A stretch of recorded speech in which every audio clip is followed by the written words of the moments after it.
Gauchada amiga, vamos traduzir a seguinte música, Contraponto. Traduzir no sentido de fazer entender o simbolismo dela. A gente tem muitas músicas que trazem uma mensagem, a gente canta, gosta, mas não para pra pensar o que está ali. Né? Que nem a gente está lendo a Bíblia, às vezes a gente lê, é bonito, mas tem uma mensagem ali dentro. Então a gente tem que tirar essas mensagens de dentro das nossas leituras, de tudo que a gente faz. A música é Contraponto. Esse meu jeito de alçar a perna, de mirar ao longe o horizonte largo. É o contraponto. Então a música fala sobre contrapontos, coisas que aparentemente são opostas. Primeiro, o que é contraponto? Eu gosto de ser direto, não enrolar muito. Contraponto, falando do ponto de vista material, são coisas que aparentemente são opostas, mas que quando a gente estuda mais a fundo elas se encaixam. Vou dar dois exemplos aqui, dois exemplos bem materiais. Um feltro e um velcro parece um contraponto do outro, são opostos, antagônicos, mas quando a gente sabe que eles se unem, eles são complementares. Isso é um contraponto. Se você quem trabalha com madeira lá, vai tornear uma madeira, ele prende num ponto e aí se começar a girar o torno lá, ele vai ficar rodando sem ter como controlar. Aí vem o contraponto, segura aqui e aí consegue girar e fazer a usinagem da madeira. Não sei como é que chama. Um outro exemplo material tem dois pontinhos assim, que é para fechar uma embalagem. Tem um formato diferente do outro, mas no momento que eu pego ponto e contraponto, eles se encaixam, Então são complementares. Isso a gente estou falando de pontos materiais, pontos e contrapontos, mas também tem pontos e contrapontos comportamentais, do corpo e da alma. Então são dessas coisas que a música trata, tá? E um exemplo assim, eu já vou dar outro exemplo de contraponto do ponto de vista comportamental. O melhor exemplo que eu tenho é em casa, minha esposa. É o maior contraponto que eu conheço. Ela é uma mãe super, super amorosa, eu te amo, eu te quero, abraça, beija, fala 30 vezes pro nosso filho eu te amo no dia, todos os dias. Mas ao mesmo tempo ela é uma mãe muito severa, disciplinadora, que foi, guri, que tu não fez o que eu te mandei? Então ela tem cada pérola que vocês não imaginam. Então tem gente que acha assim, nossa, mas como é que ela é tão amorosa e ela é tão severa? Não, mas quando a gente estuda mais a fundo, assiste alguma coisa do Isamitiba, que é um grande educador, a gente vê que, como tem o livro dele, quem ama educa. Amor e disciplina são complementares. A criança, o que ela mais precisa é de amor e de disciplina. São as duas coisas mais importantes que a gente pode dar para os nossos filhos. Então, se você não conhece ainda, procura lá Isami, com C cedilha, Tiba, espaço, Tiba, bem como fala, T-I-B-A, é um educador fantástico que a gente gosta muito. Então isso é o contraponto, uma coisa é contraponto da outra e a música vai tratar disso. Tá? Então vamos começar a música e falar dos contrapontos que tem dentro da música. Sim, e contraponto também pode ser, do ponto de vista musical, duas harmonias que se sobrepõem e vão juntas dentro da música e elas têm sintonia, têm harmonia. Então existem duas batidas diferentes, mas que elas são harmônicas e elas andam juntas. Também tem esse sentido de contraponto, do ponto de vista musical.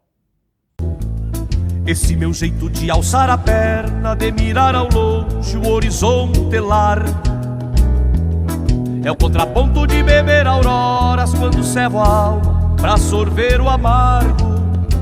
Este meu jeito de alçar a perna, de mirar ao longe o horizonte largo. Isso aqui está falando do mundo material. Alçar a perna é botar a perna em cima do cavalo, subir, montar, e mirar ao longe o horizonte largo. O que o meu corpo está fazendo? Aqui é um contraponto de corpo e alma. O corpo está se preparando para a lida, para começar o dia no campo. Subiu no cavalo, olha o horizonte, eu vou ter que ir lá naquele açude, vou ter que ir lá ver a plantação, ver o gado. Então, a gente está se preparando para o seu dia de trabalho, para o dia de labuta. Tá? É o contraponto, aí de uma coisa espiritual, que é o quê? É o contraponto de beber auroras quando ceva a alma para sorver o amargo. Beber auroras. A aurora sempre é o simbolismo de começo, ressurgimento, aurora é o começo do dia, quando o sol está raiando, assim. Então, sempre a aurora quando surge um novo pensamento, surge um novo comportamento, surge uma grandeza espiritual, algo que a gente está querendo crescer. Então, eu bebo auroras, eu sinto um começo de alguma coisa. Quando ceva a alma, cevar é preparar, a gente ceva o chimarrão, a gente está preparando o chimarrão. Quando eu cevo a alma, preparo minha alma para absorver o amargo, para se nutrir, né? Eu estou querendo ganhar uma grandeza espiritual, ganhar uma nova lição. Então, o contraponto do que eu estou fazendo no mundo material com o que a minha alma está fazendo no mundo espiritual, né? Então, nós estamos andando juntos. A gente pode estar andando juntos ou pode estar... pode parecer o contraponto uma coisa da outra por ser uma coisa material e ser uma coisa espiritual. Então, o material é o contraponto do espiritual nessa parte inicial da música. Próxima estrofe. Este silêncio que me traz distância, que me agranda o canto entre campo e céu, é o contraponto de acender o fogo, meço 1 metro e pouco, da espora ao chapéu. Este silêncio que me traz distâncias, que me agranda o canto entre campo e céu. Está falando da imensidão do mundo, né? Infinitude cósmica do espaço sideral muito longe, né? Está falando, se você for para um lugar silencioso e amplo, assim, que dá para enxergar longe, a gente começa a parar para pensar um pouquinho, é muito grande o mundo, o universo, tudo, toda a criação divina é imensa, né? Para você ter uma ideia, galáxias, tamanho só da galáxia vai para lá de Lajeado, assim, é muito longe, muito grande, muito imenso, tá? Agora o contraponto de acender o fogo, meço 1 metro e pouco da espora ao chapéu. O que é o fogo? O fogo sempre simbolizou, sempre que for uma linguagem simbólica, o fogo simboliza o divino. Por quê? Porque o fogo, não importa a maneira que a gente segure ele, assim, assim ou assim, ele sempre vai acender, subir, se elevar. Então isso é um simbolismo de divindade. Então a gente tem aquela centelha divina dentro da gente, né? Acender o fogo, meço 1 metro e pouco da espora ao chapéu.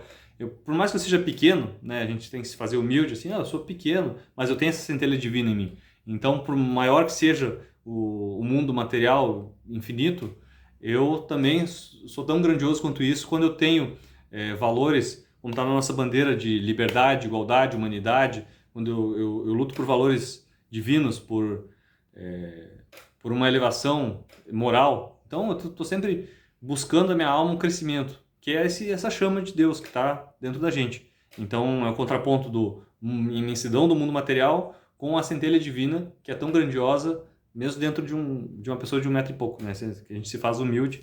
E lógico que talvez ele não tem 1 metro e pouco, mas ele se faz humilde. E andam complementares, né? São complementares, assim como aquele símbolo do yin e yang, né? Uma coisinha pequena, né? Você sabe como é que é o símbolo. Seguinte. Essa coragem de pelear de adaga, de ser um gigante pela liberdade, é o contraponto de ajudar terneiros, de acenar aos velhos e ter humildade. É aqui minha parte favorita, né? Essa coragem de pelear de adaga, de ser um gigante pela liberdade. É o contraponto, né, de ajuntar terneiros, de acenar aos velhos e ter humildade.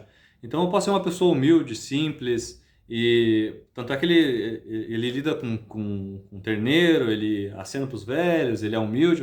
Uma pessoa totalmente pacata, você encontra uma pessoa assim, não, isso aí não vai ser um guerreiro. Mas a partir tanto é que ele fala ajuntar, né? Então, não está errado, mas é mais usado em pessoas mais humildes, assim, falam ajuntar, né? Então ele se faz realmente uma pessoa bem humilde. Mas como é que vai ser um guerreiro desse cara? Mas aí, a partir do momento que tem um propósito nobre, opa, a liberdade está em risco, sobrevivência está em risco, alguma coisa está em risco, ele se agiganta, né? Ele tem coragem de pelear de adaga. Pelear de adaga não é que nem trocar tiro, né? Porque pelear de adaga qualquer morte é estribuchado, é sangrando, é horrível. Então tem que ter coragem mesmo para pelear de adaga.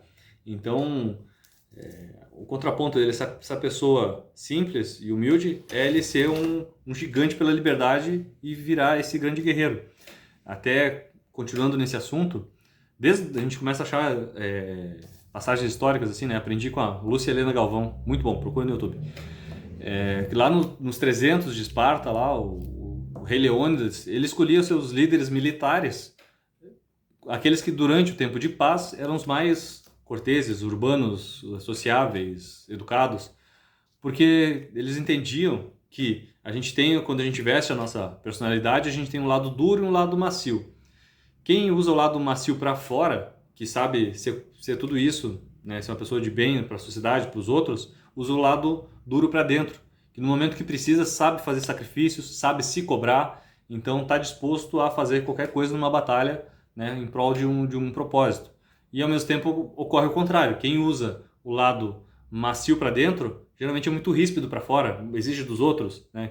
Quem já não teve alguma experiência profissional, de repente de um chefe cobrar, mas a parte quando é dele, assim, não, é meio maciozinho assim para ele, não precisa ser tão rígido, né? Então, a gente tem esse tipo de...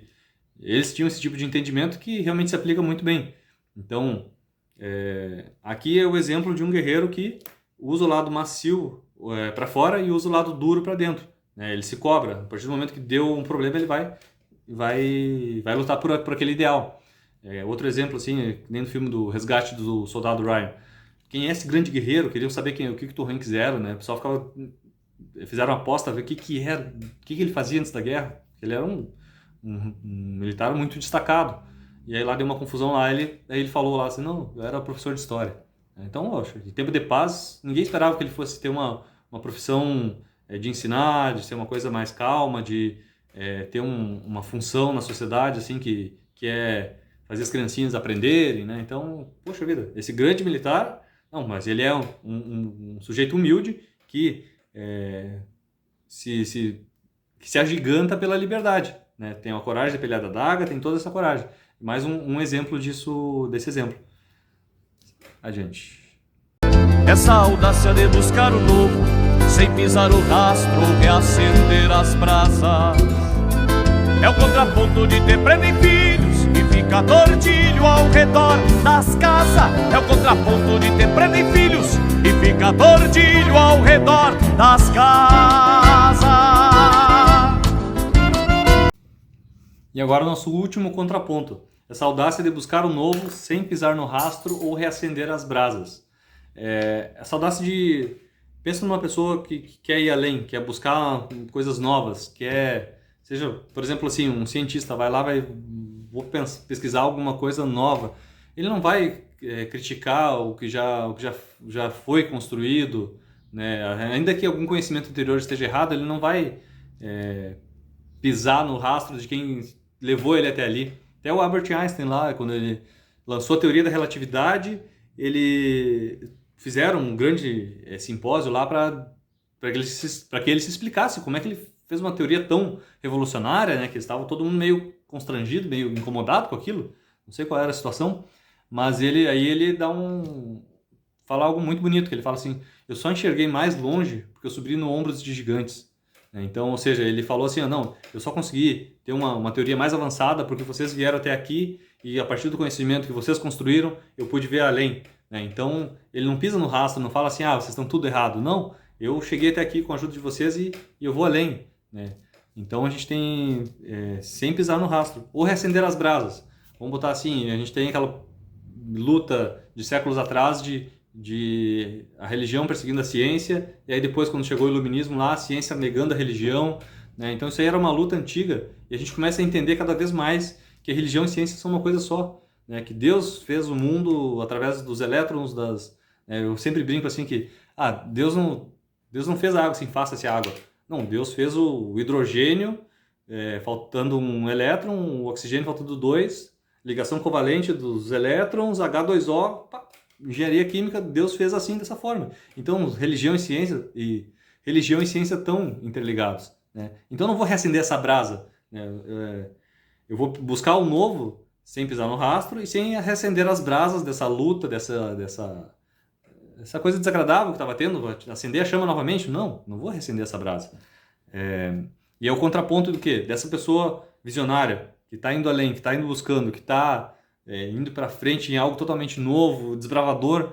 É o contraponto, né, de ser mais caseiro, de ter prenda e filhos, de ser casado, de ter uma família, de ficar tordilho ao redor das casas. É um cavalo solto, assim, em volta da casa, assim, pastando, né, de bem doméstico. Então, essa mesma pessoa que tem essa audácia, essa vontade de ir além, também tem o seu desejo interno de ser uma pessoa familiar, de ter uma estabilidade, de ter um encontro. Uma coisa não precisa ser contrária à outra, as duas são complementares, as duas andam juntas. Então essa é a lição do último trecho. Agora eu vou deixar vocês ouvirem a segunda passada da música, sem eu interromper, para poder sentir isso. Essa música é de autoria de Cristiano Quevedo, Fábio Bacchieri, Paulo de Freitas Mendonça, segundo o YouTube, o internet aqui, e quem interpreta é o Cristiano Quevedo. Uma música maravilhosa, certamente tiveram inspiração divina, né, para chegar em algo tão profundo. A gente tem que ser merecedor de receber uma inspiração assim.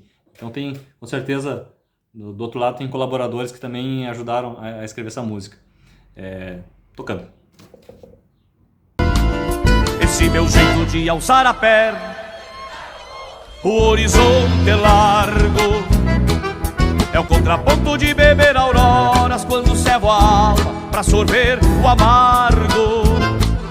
Esse silêncio que me traz distância, que me agranda o canto entre campo e céu.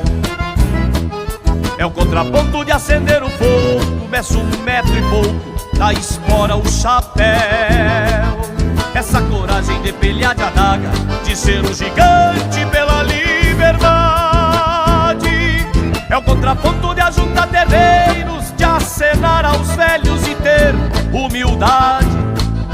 Essa audácia de buscar o novo, sem pisar o rastro ou reacender as brasas. É o contraponto de ter prenda em filhos e ficar tordilho ao redor das casas. É o contraponto de ter prenda em filhos e ficar tordilho ao redor das casas. Eu espero que essa música te influencie positivamente. Se tu tiver alguma outra música aí que acha que é interessante, comenta embaixo. Faz aquelas coisas de curtir, vou dar uma força aí, porque é um projeto paralelo. Vamos ver se isso aí ajuda as pessoas a despertar para um novo pensamento. Tá? Um abraço. Essa coragem de pelear de adaga pela liberdade é o contraponto de ajuntar terneiros, de acenar aos velhos e ter humildade. Essa audácia de buscar o novo, sem pisar o rastro ou reacender as brasas. É o contraponto de ter prenda em filhos e ficar tordilho ao redor das casas. É o contraponto de ter prenda em filhos e ficar tordilho ao redor. Vocês! É o contraponto de ter prenda em filhos. É o contraponto de ter prenda em filhos. Muito obrigado! Ponto de ter prenda em filhos e ficar tordilho ao redor das casas. É o contraponto de ter prenda em filhos e ficar tordilho ao redor das casas.